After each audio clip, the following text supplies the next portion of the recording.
எல்லா பிரச்சனைகளுக்கு காரணம் அரசியல்வாதிக்கு தான். இந்த தொகுதிக்கு அமைச்சர் இருக்கா? வளர்ச்சின்னு சொல்லிட்டு எடுக்க விரும்பவில்லை. எங்க வாழ்வாதாரமே இதுதான். எங்க உயிர் போனாலும் பரவாயில்ல, நாங்கள் இந்த நிலத்தை விட்டு கொடுக்க மாட்டோம். விவசாய நிலம் எடுத்தேன்னா இது என் உயிர் போனாலும் நான் விடமாட்டேன் அந்த இடம்.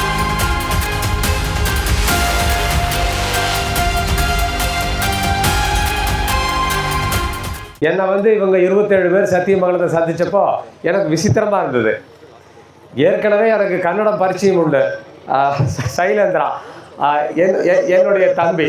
நான் இந்த எல்லைகளில் எது நடந்தாலும் எனக்கு தோல் கொடுக்குற தம்பி. அந்தியூர் போராட்டங்களில் கலந்துட்டாங்க. நாங்களும் கொல்லேகாலம், சாமராஜநகரம், மாட்டள்ளி எல்லாத்துலேயும் போய் கலந்துட்டோம். யாருன்னு நான் சொல்ல வரல. ஒருத்தர் நல்லா கன்னடத்தில் தெலுங்கில் பேசினார். கொஞ்சம் எனக்கு புரிஞ்சுது.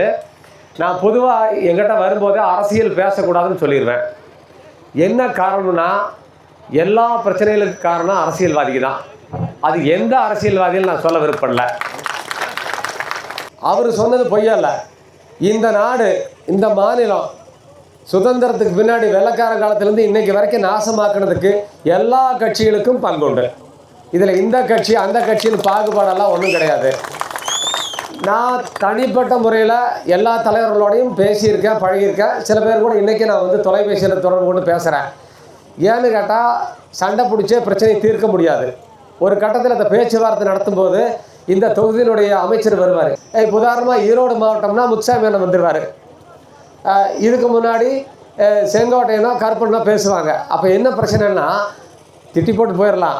நாளைக்கு அவங்ககிட்ட நேரடியாக பேசும்போது கொஞ்சம் சங்கடமாக இருக்கும். அதனால் எந்த அரசியல் கட்சியிலையும் நாம் பேச வேண்டாம், குறை சொல்ல வேண்டாம். எல்லா கட்சியிலும் நல்ல கட்சிகள் அவர்கள் மக்களுக்காக பாடுபடுவதற்காகத்தான் இருக்கிறாங்க. நாம் அதை பேசுவோம் பின்னாடி பேசும்போது. இந்த விஷயத்தை இங்கிருந்து முருகன், நாகராஜ், மூர்த்தி, எனக்கு பேர் எல்லாத்து பேரையும் சொல்லணும், தப்பாக எடுத்துக்காதீங்க. இங்கே அவங்க 27 பேர் என்னை சத்தியமங்கலத்தில் சந்தித்தப்போ நான் ஒன்று சொன்னேன். விவசாயிகள் எனக்கு அதில் மொழி, சாதி, மதம் பாகுபாடெல்லாம் கிடையாது. விவசாயி கடவுள். இந்த உலகத்தை படைச்சது யாரு சொல்லுங்க? யாரு கடவுள்? இல்லை, நீங்களாம் நாத்திகர்களா? பதிலே பேச மாட்டேங்கிறீங்க. உலகத்தை படைச்சது கடவுள் அப்படின்னா, உணவை படைக்கின்ற நாம் அந்த கடவுளை விட உயர்ந்த கடவுள். ஏன்னா அந்த கடவுள் இந்த உலகத்தை படைச்சிட்டு போயிட்டார். எங்கே இருக்காருன்னே தெரியாது இல்லையா?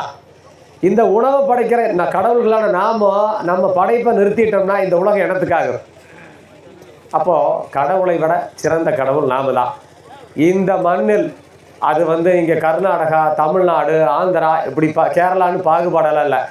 நமக்காக பஞ்சாபில் நம்முடைய சகோதரர்கள் போராடிட்டு இருக்காங்க. பஞ்சாப், ஹரியானாவில் தான் மிகப்பெரிய போராட்டம் நடத்திட்டு இருக்கிற விவசாயிகள் நமக்காகத்தான் நடத்துகிறாங்க. நல்லா ஞாபகம் வச்சுக்கோங்க. அங்கே இருக்கக்கூடிய விவசாய தலைவர்கள் ஒட்டுமொத்த இந்திய விவசாயிகளுக்காக குரல் கொடுத்து போராடிட்டு இருக்காங்க. என்னை பொறுத்தளவுக்கு பாகுபாடு இல்லாமல் விவசாயிகளுக்கு ஒரு பாதிப்பு என்றால் மாவட்டம், மாநிலம் கடந்து நாங்கள் போராடிட்டு இருக்கோம். அதில் எங்களோட சைலேந்திராவும் இணைஞ்சிருக்காரு. இங்கே அவங்க பேசும்போது ஒன்று சொன்னேன். அன்னைக்கு அவங்க 7ஆம் தேதி என்னை சந்தித்தப்போ இந்த உத்தரவு வரல. இந்த மாதிரி 2150 ஏக்கரில் ஒரு விமான நிலையத்திற்காக தமிழ்நாடு அரசு நிலம் எடுக்கிறதா ஒரு செய்தி வெளியாக இருக்குது. அதிகாரப்பூர்வமாக இன்னும் வெளியாகலை அப்படின்னு சொல்லிட்டு அவங்ககிட்ட நான் ஒன்று சொன்னேன்.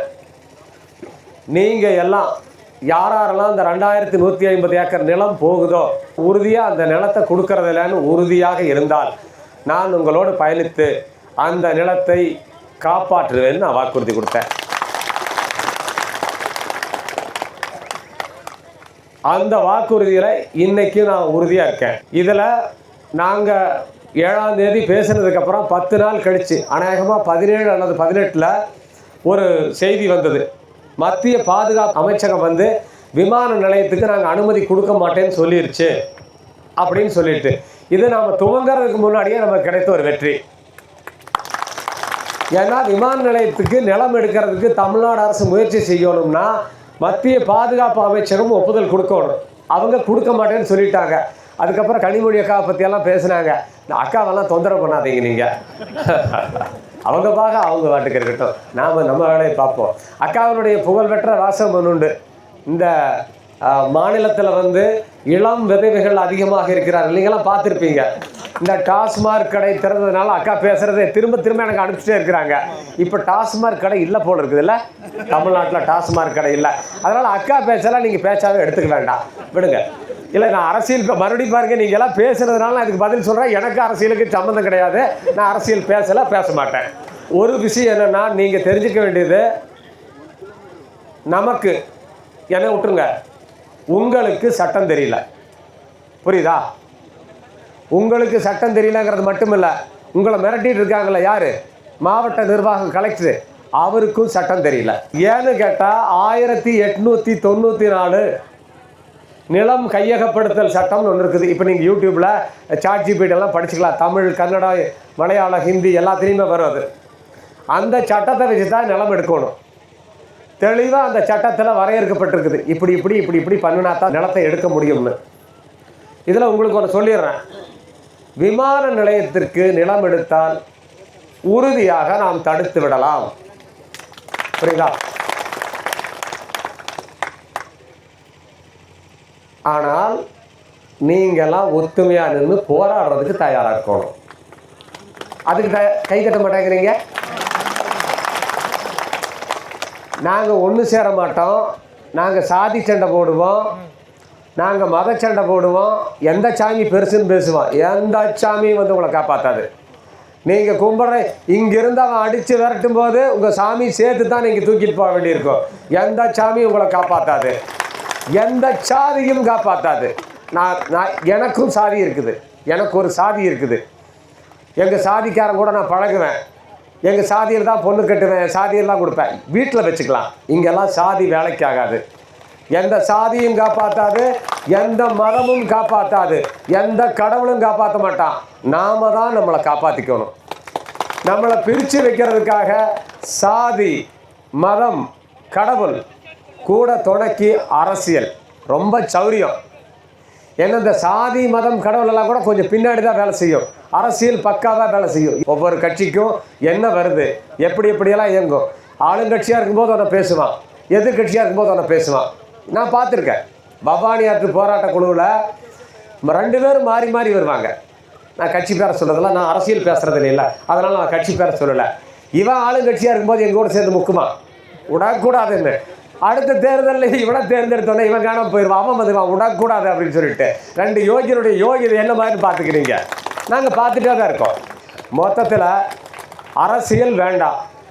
திரும்ப சொல்கிற அரசியல் வேண்டாம், சாதி வேண்டாம், மதம் வேண்டாம். உள்ளூர நமக்குள்ள இருக்கிற பிரச்சனைகள், சொத்துன்னு வந்தால் பிரச்சனை வந்துடும். சொந்த சகோதரன் கூட சண்டை. 15 வருஷமாக கேஸு ஹைகோர்ட்டில் நடந்துட்டு இருக்குது. என் கூட பிறந்தான ஒரு தாய் மக்கள் சொத்துன்னு இருந்தால் சண்டை வரும். இந்த சண்டையெல்லாம் பெருசு பண்ணி விட்டு நம்மளை ஒன்று சேர்த்தாது இருக்கிறதுக்கு எல்லா வேலையும் அவங்க பண்ணுவாங்க. இப்போ விமான நிலையம் இல்லை, அடுத்து சிப்காட் விரிவாக்கம் 4, 5ன்னு வருவான். அல்லது வேறு ஏதாவது என்ன கேரிடார், அது நாலேஜ் கேரிடார். தமிழில் எனக்கு புரியல அது. அறிவு களஞ்சியமா கேரிடார் என்னது? அறிவுத்தடம். இப்போ இதுக்கு முன்னாடி அறிவில்லாத போயிட்டு இருந்திருக்கானுங்களா? அப்போ ஏதாவது ஒரு பேரை வச்சு நம்மகிட்ட இருக்கிற நிலத்தை பிடுங்கிறதுக்காக வருவாங்க. அன்னூரில் சிப்காட்டுக்கு நிலம் எடுக்கிறத அறிவித்து விளம்பரப்படுத்தி டிக்ளரேஷன் கொடுத்தாச்சு. 209/2021 நினைக்கிறேன். கலெக்டர் வந்து விளம்பரம் கொடுத்துருக்கிறாரு. அங்கே தாலுக்கா ஆஃபீஸில் ஒரு மாடியில் வந்து ஒரு ஹாலை ஒதுக்கி அங்கே வந்து ஒரு ஆர்டிஓ, ஒரு 5-6 தாசில்தார், அதுக்கு கீழே சர்வே செக்ஷன் எல்லாம் போட்டு நிலம் எடுக்கிறதுக்கான எல்லா வேலையும் துவங்கியாச்சு. இப்போ நீங்கள் கூப்பிட்ட மாதிரி அவங்க வந்து என்னை கூப்பிட்டாங்க. ஏன்னா அன்னூருக்கும் எனக்குமே, நான் இருக்கிற இடத்துக்கும் வந்து கிட்டத்தட்ட ஒரு 110 கிலோமீட்டர் வரும். அங்கே வந்து கூப்பிட்டாங்க. என்னென்னு இதே தான் சொன்னேன். நான் இது உங்கள்கிட்ட வரும்போதே சொல்லியிருக்கேன். இதை காரணமாக காட்டி நன்கொடை ரசீது அடிச்சுட்டு யாராவது நன்கொடை கேட்க வந்தால் அடித்து விரட்டுங்க. இங்கே பண்ணியிருக்கிற செலவுக்கு காசு வேணும். பல பேர் நிறைய பேர் இல்லை, இந்த மாதிரி விஷயங்களை வச்சுட்டு காசு வசூல் பண்ணி திங்கிறதையே வேலையாக வச்சுருக்கிறான். அதனால் நிறையா பேர்த்துக்கு யார் உண்மையான போராளி, யார் வியாபாரின்னா தெரியாத போகுது. அரசு நிர்வாகம் மிரட்டுவான். போலீஸ் போயிடுச்சே இருக்காங்களா? இல்லை, இருந்தால் நம்ம கூப்பிட்டு கொஞ்சம் பேசலாம்னு நினச்சேன். இதே தான் வரும்போது இருக்கிறாங்க, கூட்டு நடக்கும்போது ஓடி போயிடுறாங்க. இப்போ போனதுக்கப்புறம் ஏதாவது ஒரு பொய் கேஸ் போடுறதுக்கு முயற்சி பண்ணுவாங்க. இப்போ இருக்கிற ஐஜி அதுக்கு ஒத்துக்க மாட்டாங்கன்னு நினைக்கிறேன். உங்களை மிரட்டுறதுக்காக முதல்ல போலீஸ் கொண்டு வந்து முன்னாடி நிறுத்துவாங்க. காக்கி சட்டை, நம்மளுக்கு காக்கி சட்டை போலீஸா இல்லை ஈபிக்காரனா இல்லை தோட்டியான்னு கூட தெரியாது. காக்கி சட்டையை கொண்டாடணும் நடுக்குமா பாருங்க, ஐயோயோ பின்னாடியே போயிட்டு இருப்பான். போலீஸ்காரருடைய வேலை என்ன தெரியுமா? ஒரு குற்றம் நடந்தால் குற்றம் சாட்டப்பட்டவர்களை, குற்றம் செய்ததாக கருதப்படும் நபர்களை அழைத்து சென்று, நல்லா ஞாபகம் வச்சுக்கோங்க, அழைத்து சென்று அடிக்கக்கூடாது, துன்புறுத்தக்கூடாது, மரியாதை குறைவாக நடத்தக்கூடாது. குற்றம் செய்ததாக கருதப்படும் நபர்களை அழைத்து சென்று ஒரு நீதித்துறை நடுவர் முன்பு கொண்டு போய் நிறுத்துகிற வேலை மட்டும்தான் போலீஸ்காரனால் பண்ண முடியும். இதுதான் யதார்த்தம். போலீஸோட வேலை நமக்கு தான் வேலை செய்யணும். போலீஸுக்கு சம்பளம் யார் கொடுக்குறா? நாம் தான் கொடுக்குறோம். அதுதான் உண்மை.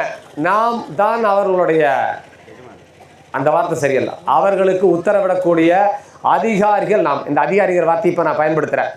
நாம் தப்பு பண்ணினாலும் கொண்டு போய் மேஜிஸ்ட்ரேட்டு நிறுத்தணும். அது அவங்களுடைய கடமை, அது சட்டம். தப்பாக புரிஞ்சுட்டு போலீஸை கண்டோன்னா பயப்படுறது. நீங்கள் பயப்படுறோன்னா அவன் மிரட்ட ஆரம்பிச்சிடறான். ஓசூரில் ஏர்போர்ட் வரப்போகுதுன்னு சொல்கிறாங்க. அது எங்களுக்கு தேவையில்லை. எங்களோட நிலம் விவசாய நிலம். இது யாருக்கும் நாங்கள் விருப்பப்படலை. எங்களுக்கு தேவை இந்த நிலம் தான்.